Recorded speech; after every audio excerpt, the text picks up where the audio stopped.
Daily integration. Live intentionally. So we studied how to do a deep listening. In a state of deep listening, we listen to the sound, sometimes the recorded music or sound in environment, or sometimes our own performance sound.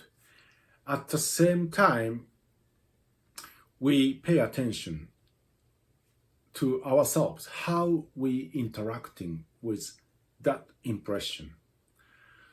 So dividing attention or try to listen to music through the ear or put yourself between music and yourself. And then you can have an objective view to yourself and also how you are interacting with the environment, like a whole picture. So you can apply this to any impressions. So deep listening is about the sound impression, but we have our visual impressions, and when we eat something, the taste is another kind of impression.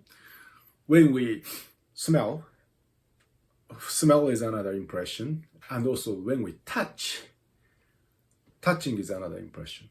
So we have 5 senses, and 5 senses has their own impressions they can take.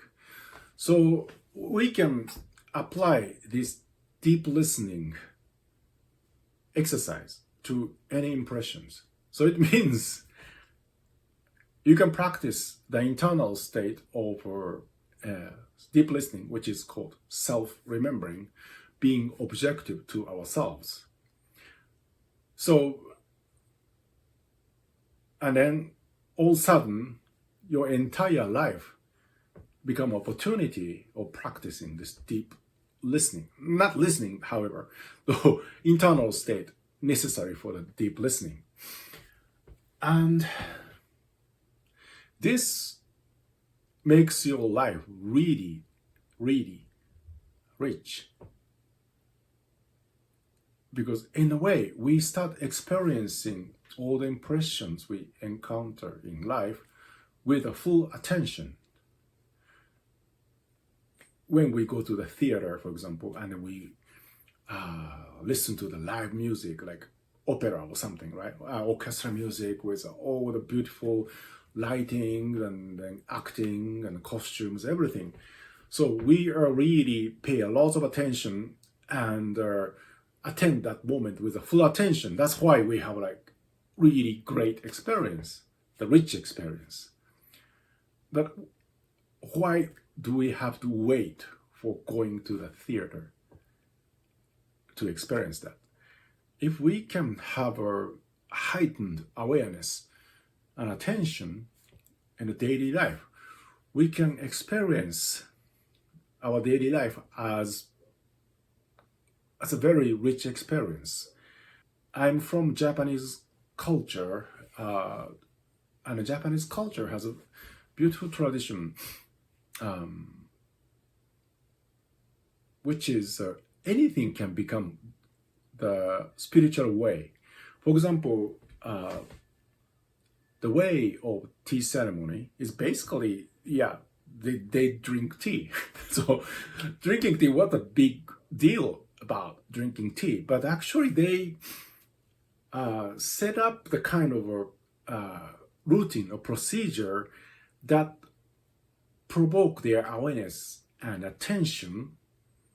Sometimes it's a stylized form or stylized way of talking or something like that. So, but anyway, those rituals makes them so intentional, or their awareness and attention bring up, elevated very high, and then automatically they starting having the state of self-remembering, because they need to be objective to themselves. They have to be very careful about themselves because they need to act certain way, they need to talk certain way.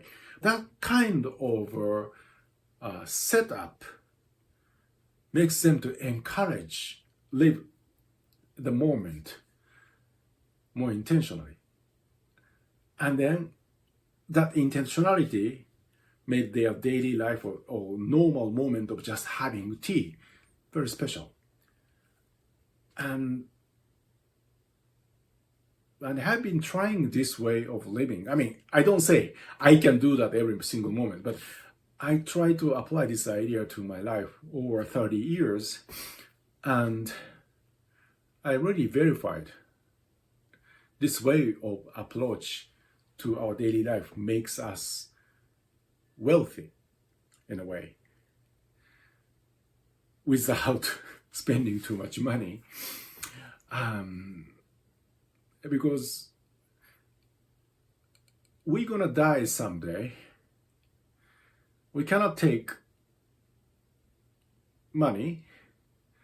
We cannot take the picture of our great experience to the next life or to the heaven or to the after this world, right? So what we have in this life is just experience of the moment.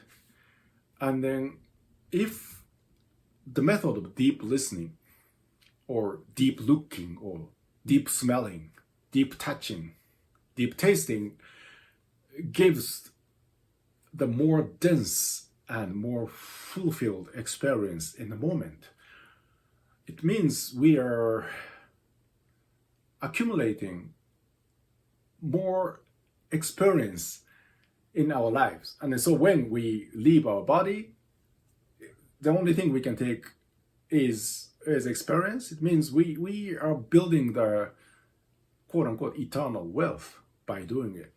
So from that point of view, also this exercise, living intentionally, applying the deep listening to looking, tasting, smelling, and touching is really, really, really good idea. And also my personal verification is telling that this is worth to try. And if you start doing this, there's no moment of getting bored.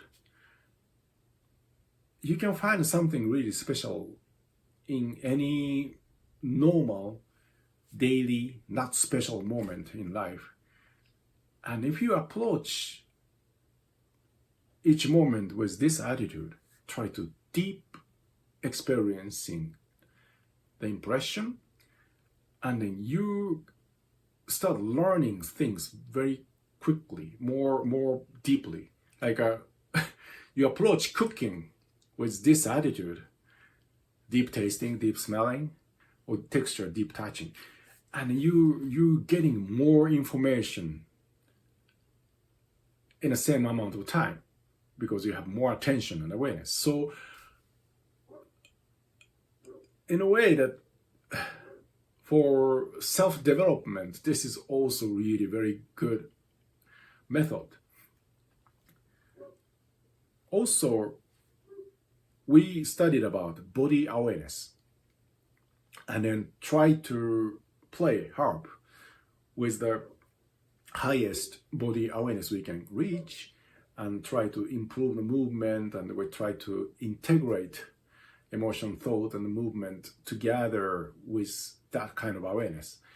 And then you can expand application of this to any movement. Like walking, I don't know, we walk quite a bit in daily life. Even you don't go outside, you walk inside of the house. How many steps? I don't know. We walk so much as long as we live. Or we standing, right? Or we sitting. So anyway, as long as we are awake, we do walking and standing and sitting, do one of those things, right? So sometimes we run, but not long time. But anyway, any movement, even standing or sitting, such a simple thing, we can do it with the body awareness we're using for playing harp. that makes a life more interesting because you don't get bored. Because standing with the perfect alignment is almost impossible. I mean, I have been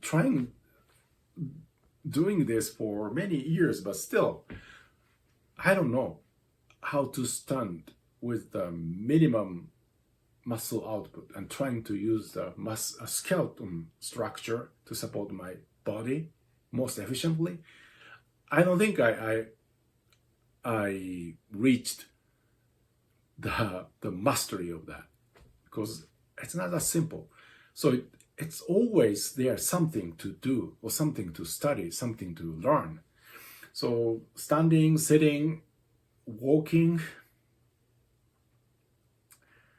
if you approach those daily normal activities with the intention to use the elevated body awareness,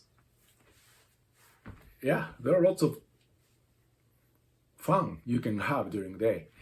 So also, if you approach the movement or of your body activities with that attitude, anything can be a hard practice. Whatever you improve in your life can be applied to your hard practice.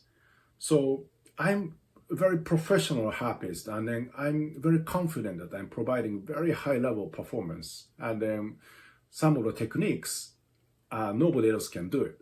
Only I can do it because I invented, and also some of them are very hard to do it physically. But I'm not practicing that much with this. I'm practicing basically all day. I try to practice all day with doing different things, but the time I'm spending at the harp is surprisingly very little, probably from your standard, because sometimes I don't play harp whole week at all. I mean, I don't touch the harp whole week, but I don't lose anything because I'm practicing my moving function and body awareness and sense of gravity and being intentional, the movement, everything, all like a deep listening or smelling, touching, everything. So it means you really can integrate your music life and your daily life together and interwoven by applying this attitude, this method to your daily life. So live intentionally. That makes your music richer and your daily life richer. So both enrich with each other.